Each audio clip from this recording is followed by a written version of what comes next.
Welcome dear student and Jai Swaminarayan. In the previous video, we were discussed about the strain and strain. What are the different types of the strain? What are the different types of the stress?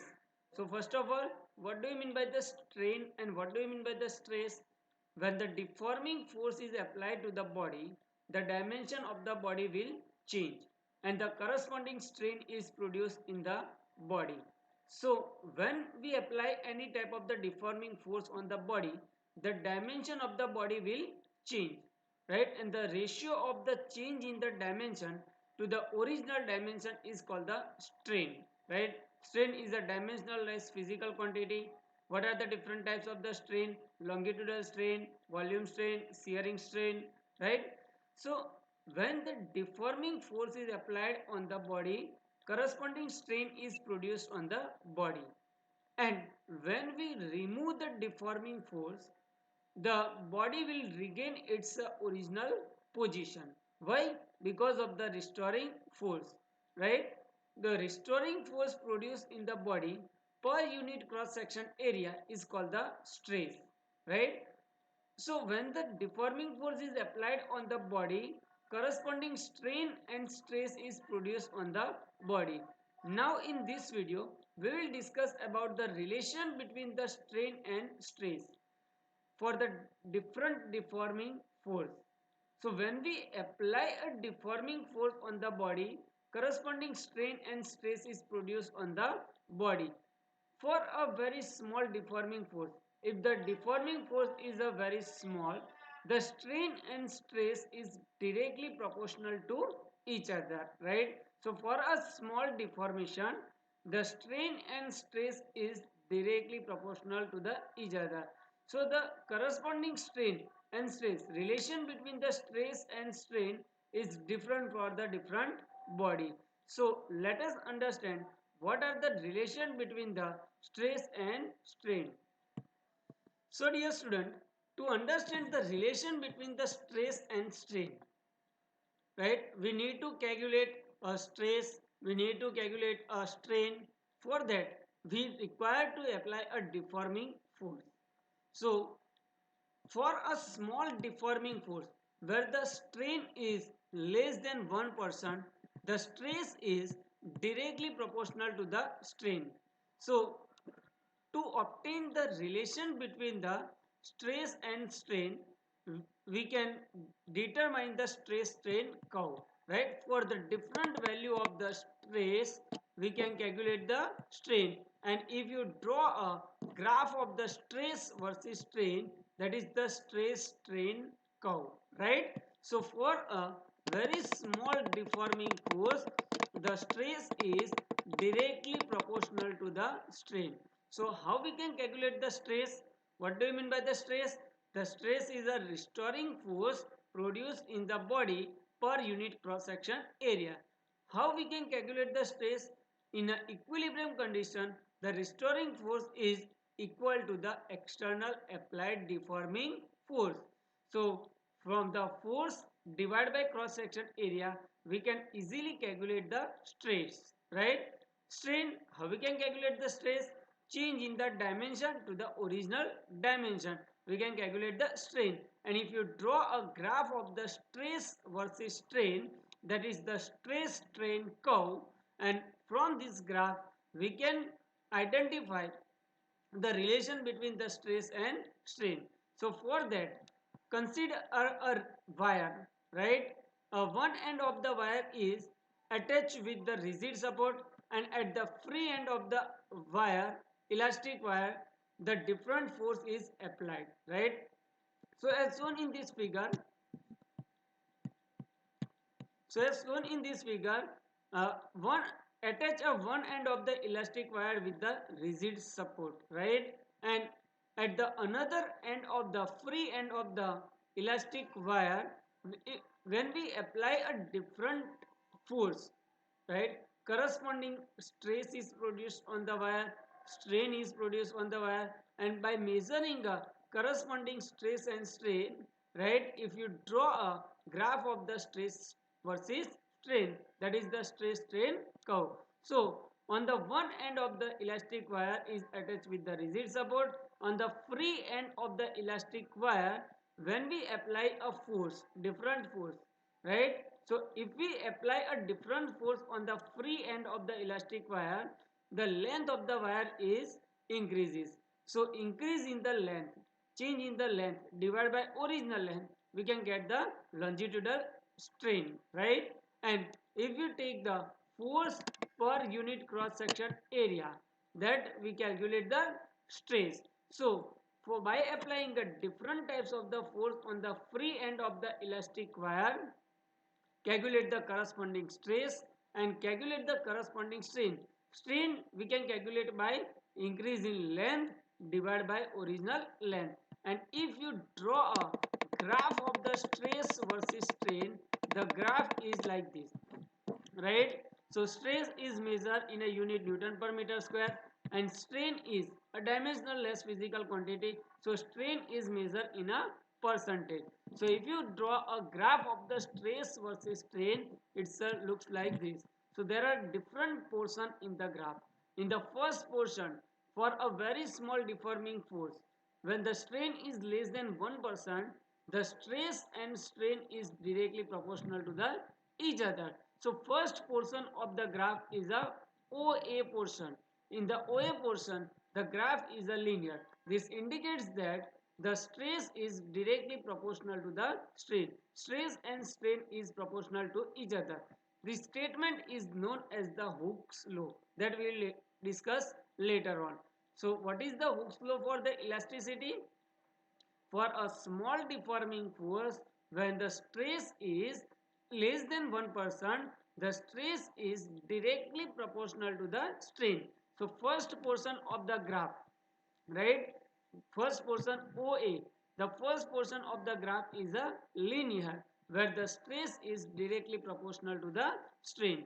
So this point, after point A, when we apply a further deforming force, stress and strain is not proportional to each other. So this point A is called the limit of proportionality, right? So after this limit of proportionality, the stress and strain is not proportional to each other, right? So for a very small value of the stress, very large amount of the strain is produced in the body. So this point A is called the proportionality limit. After that, at the point, at any point in the graph between O and A, if you remove the deforming force, the body will retain its original position completely, right? So this point A is called the elastic limit, understand? So further, when we applying the more deforming force, then the limit of proportionality, the strain is not proportional to the strain. So the large amount of the strain is produced corresponding to the stress and graph is look like this. So at this point B is called the elastic point, or we can say that the yield point. At this point the limit of elasticity is satisfied, right? So from the graph A to B, the limit of elasticity is satisfied. So this point B is called the limit of elasticity, elastic limit, or a yield point, right? Point C is called the elastic deformation. Point D is called the breaking point or a fracture point.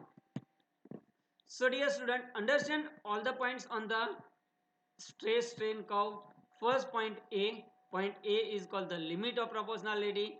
Till the point A, when we apply the deforming force, the stress and strain is proportional to each other, right?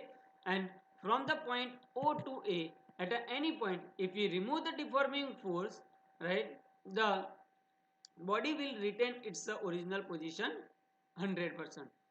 Point B is called the elastic limit, or we can say that the limit of elasticity, or the point is called the yield point also. So if we from the point O to point B, if we remove the deforming force, the body will regain its original position.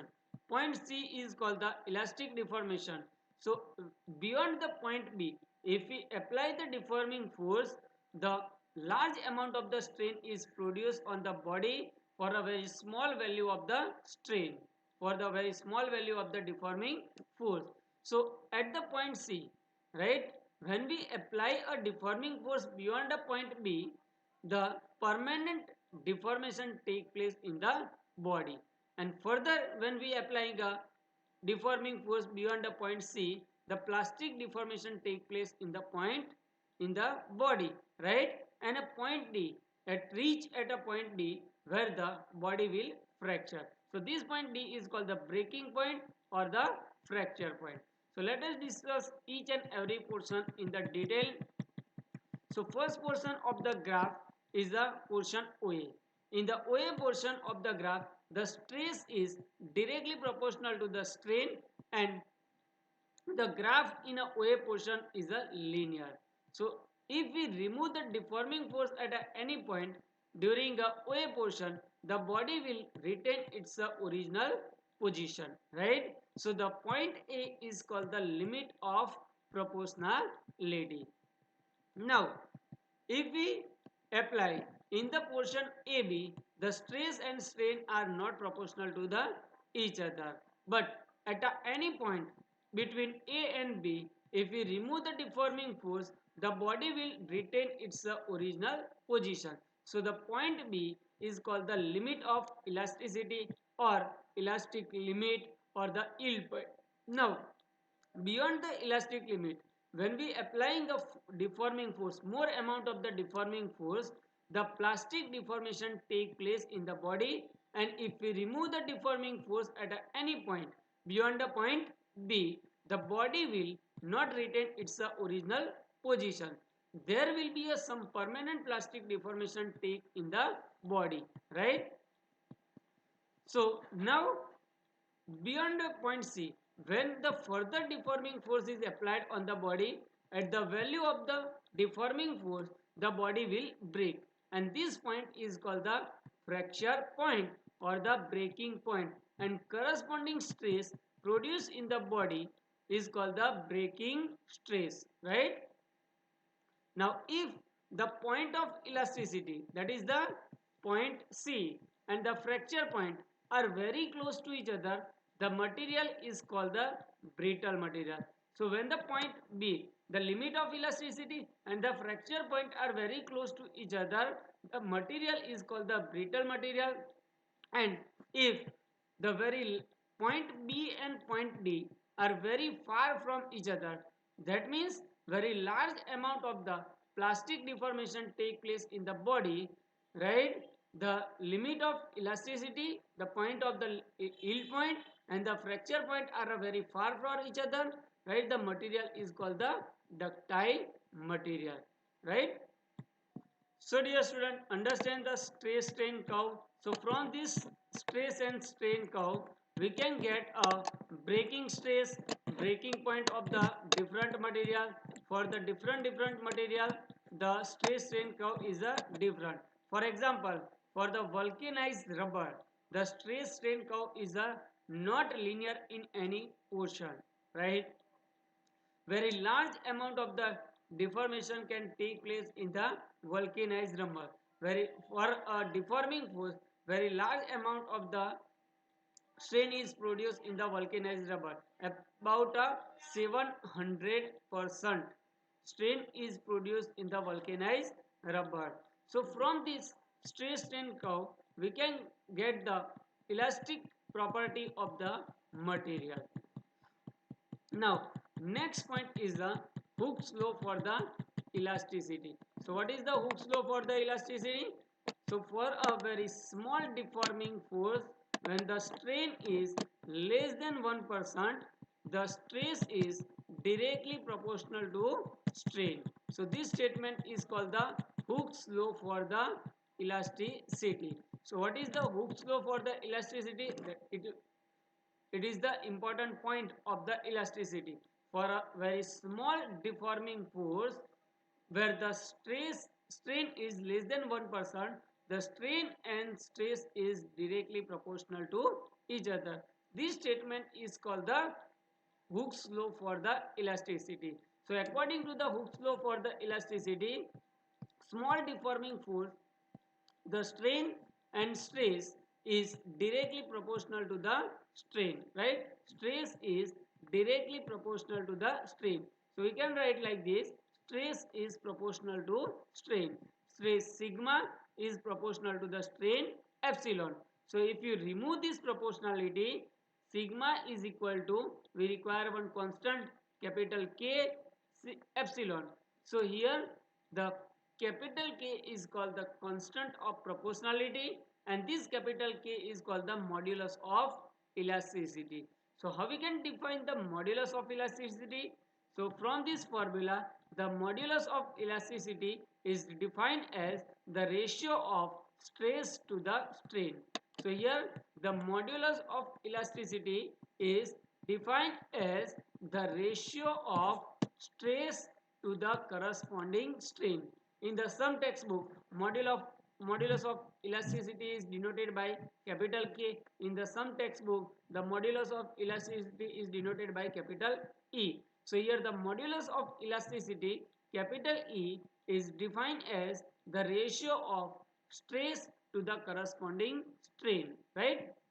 So capital E is equal to stress divided by strain. So from that, what is the unit of the modulus of elasticity? The unit of the stress is a Newton per meter square, and strain is a dimensionless physical quantity, unitless physical quantity. So the unit of the modulus of elasticity is same as the unit of the stress, that is the Newton per meter square, or we can say that the Pascal. So unit of modulus of elasticity is same as the same unit of the stress, Newton per meter square or a Pascal. The dimensional formula of the modulus of elasticity is the m1 l minus 1 t minus 2. So dear student, here three types of the modulus of elasticity. First one is the Young modulus, second one is the bulk modulus, and third one is the shear modulus. So there are three types of the modulus of elasticity is there: Young modulus, bulk modulus, and shear modulus. So first of all, let us discuss the Young modulus. What do you mean by the Young modulus? So dear student, we know that when the deforming force is applied on the body, the dimension of the body will change: length, volume and shape, right? So corresponding stress and strain will produce in the body. So let us consider that when the deforming force is applied on the body and the length of the body is changes. So the strain and strain, longitudinal strain and longitudinal stress is produced in the body, right? So the ratio of the longitudinal stress to the corresponding longitudinal strain is called the Young modulus. So Young modulus is defined as the ratio of longitudinal stress to the corresponding longitudinal strain. So understand, dear student, what do you mean by the Young modulus? When the deforming force is applied on the body, the length of the body will change and corresponding longitudinal stress and longitudinal strain is produced, and the ratio of the longitudinal stress to the corresponding longitudinal strain is called the Young modulus. Young modulus is denoted by capital Y. Young modulus capital Y is equal to longitudinal stress divided by longitudinal strain. Longitudinal stress is denoted by sigma L and longitudinal strain is denoted by epsilon L, right? So when we applying a force on the body, length of the body is increases and corresponding longitudinal stress is produced and longitudinal strain is produced. So by applying a force, by calculating the force divided by unit cross section area, we can calculate the longitudinal stress, and increase in the length divided by original length, we can get the longitudinal strain, and the ratio of longitudinal stress to the longitudinal strain, we can get the Young modulus. The Young modulus for the different material is different, right? The Young modulus is depends on the types of the material. So how we can calculate the Young modulus? Experimental techniques to determine the Young modulus is there, right? So Young modulus of the different material can be calculated with the help of the experimental technique. So in the experimental technique, consider a wire for which the Young modulus is to be measured. That is a test wire, right? So from the rigid support, right, tie a test wire. Consider take a wire for which the Young modulus is to be measured. So one end of the test wire is attached with the rigid support and another end of the test wire is free to apply a force. On the other side, we take the reference wire of the any material, right, and attach with the scale. So scale is used to measure the increase in the length of the test wire, right? So here test wire, that is the wire for which we required to measure the Young modulus, and this one is the reference wire attached with the scale. Scale is used to measure the increase in the length of the wire, right? So here for the different types of the force applied on the body, so at the free end of the test wire we can tied a object having a different mass. For example, if we take a mass m, the force acting on the object wire is a capital F is equal to m into g, right? So from this capital F is equal to m into g, that is the force. We know the radius of the test wire. From the radius we can easily calculate the cross section area by the formula pi r square, right? So force divided by area, we can calculate the stress. And when we attach a body of a mass m, the length of the wire is increased. So calculate the measure the increase in the length of the wire to the original length, we can get the strain, right? And the stress divided by strain, we can calculate the corresponding Young modulus of the material. The Young modulus of the different material is a different. You have to remember the Young modulus of the steel. Young modulus of the steel is a 2 into 10 raised to 11 Pascal, right? So here the consider a wire for which the Young modulus is to be measured. One end of the wire is attached with the rigid support and at the other end of the object having a mass m is attached. So from this, how we can calculate the Young modulus? So when we attach a object having a mass m, the gravitational force is exerted and it is in the downward direction. The gravitational force exerted on the object F is equal to m into g in the downward direction. So the same amount of the restoring force produced in the body, and restoring force produced in the wire is equal to the external force. So the restoring force produced in the wire, we take a F is equal to m into g, right? Now if the radius of the wire is r, the cross section area of the wire is calculated by A is equal to pi r square, right? So the longitudinal stress produced in the wire sigma L is equal to restoring force per cross section area, right? So from the mass we can calculate the restoring force, from the radius we can calculate the cross section area, and longitudinal stress to be calculated by a formula sigma L is equal to F by A. Now when we tied a object having a mass m, the length of the wire is increased. So by measuring a increase in the length delta L, calculate the longitudinal strain. Longitudinal strain can be calculated by a formula sigma L is equal to increase in the length divided by original length, right? So by the definition of the Young modulus, how we can calculate the Young modulus? Young modulus is calculated by a formula longitudinal stress divided by longitudinal strain. So here the longitudinal stress is F by A, where F is the restoring force, but in the equilibrium condition we take the F is equal to external applied force, right? So F by A and longitudinal strain sigma L is equal to delta L by A. So ratio of longitudinal stress to the longitudinal strain is called the Young modulus. So Young modulus L Y capital Y is equal to F divided by A, that is the longitudinal stress, delta L divided by L, that is the longitudinal strain, right? So Young modulus capital Y is equal to FL divided by A delta L, right? So here F is the force acting on the wire, that is the M into G.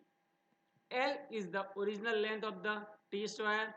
A is the area of the cross section that we can calculate it by pi r square, and delta L is the increase in the length by applying a force F. So if you put the value, we get the Young modulus Y is equal to mgl divided by pi r square delta L, right? So from this formula, examples may be asked in your examination like this. Suppose a steel wire is there. At the end of the steel wire, 10 kg object is tied. The length of the wire is increased by a 2 centimeter, right? What will be the Young modulus of the steel? Or to calculate the increase in the length, if the Young modulus of the steel is given to you, and if we tied a object having a mass 10 kg, radius or diameter of the steel wire is given to you, calculate the increase in the length. That type of the example may be asked in your exam or in a JEE and NEET examination, that we will discuss later on in the next video, right? Now second one is the bulk modulus. So when we apply a deforming force on the body perpendicular to the surface, volume of the body will change and corresponding volume stress and the volume strain is produced. So the bulk modulus is the ratio of the volume stress to the volume strain. So here the bulk modulus is defined as the ratio of volume stress to the corresponding volume strain. Bulk modulus is denoted by capital B is equal to volume stress divided by volume strain, right? So in the previous video, we were discussed about the volume stress and the volume strain. Volume stress is equal to the pressure acting on the body, right? And volume strain is the delta V by V. So capital B, bulk modulus capital B is equal to minus P delta V by V. Why we put this negative sign? The negative sign indicates that due to the force acting on the pressure, the volume of the body is decreases and delta V by V is a negative, but the bulk modulus is positive, right? So negative side we cannot take in the account for the example. So how we can calculate the bulk modulus? Bulk modulus B is equal to the pressure divided by volume strain, right? So volume stress divided by volume strain. The reciprocal of the bulk modulus is called the compressibility capital K. The reciprocal of the bulk modulus is called the compressibility capital K. So capital K is equal to 1 by B, or we can say that capital K is equal to minus delta V by V, that is the volume strain, divided by capital P pressure, that is the volume stress.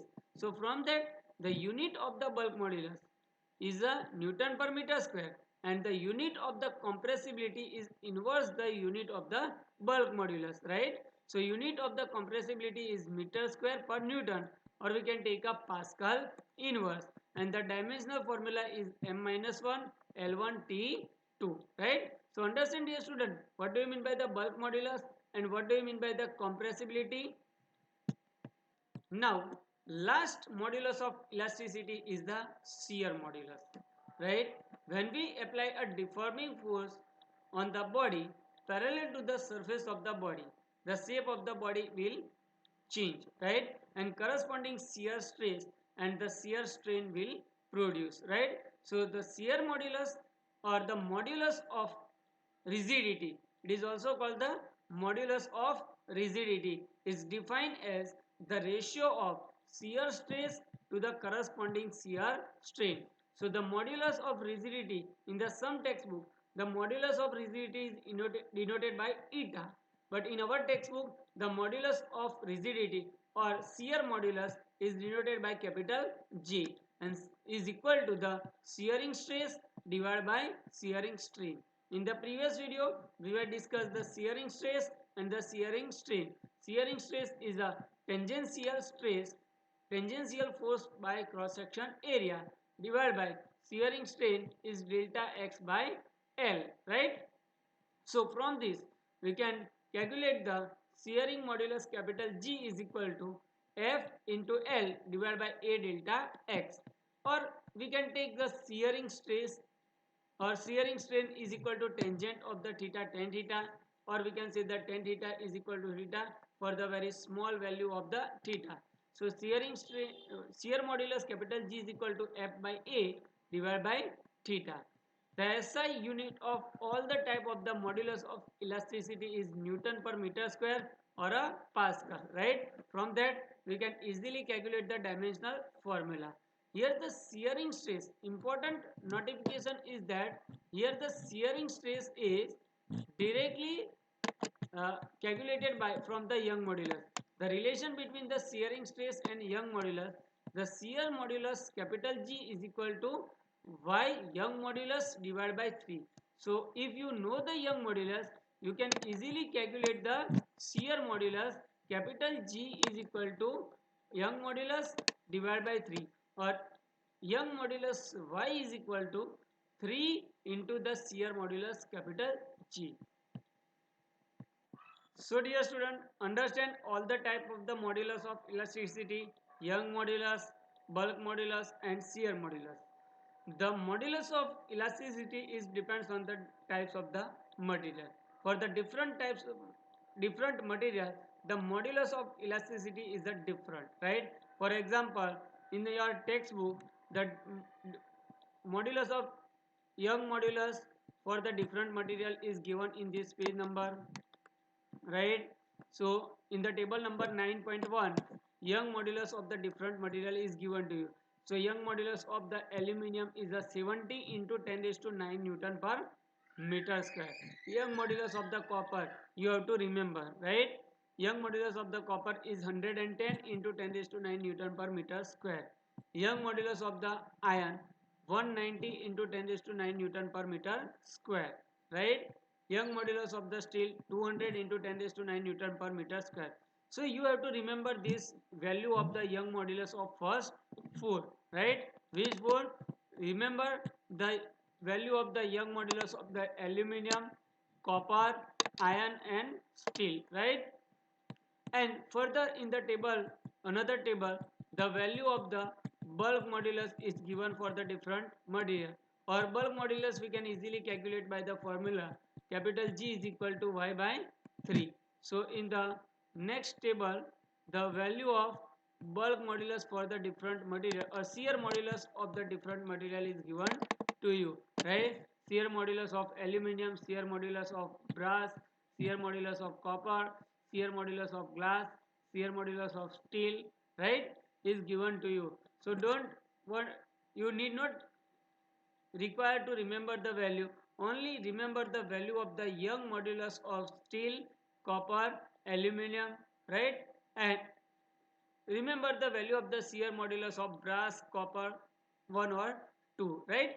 So this this value of the Young modulus and shear modulus help us to calculate the example of the same, right? Shear modulus, bulk modulus, right? The example we need a value of the different material. So example we will discuss later on. Thank you very much for watching my video.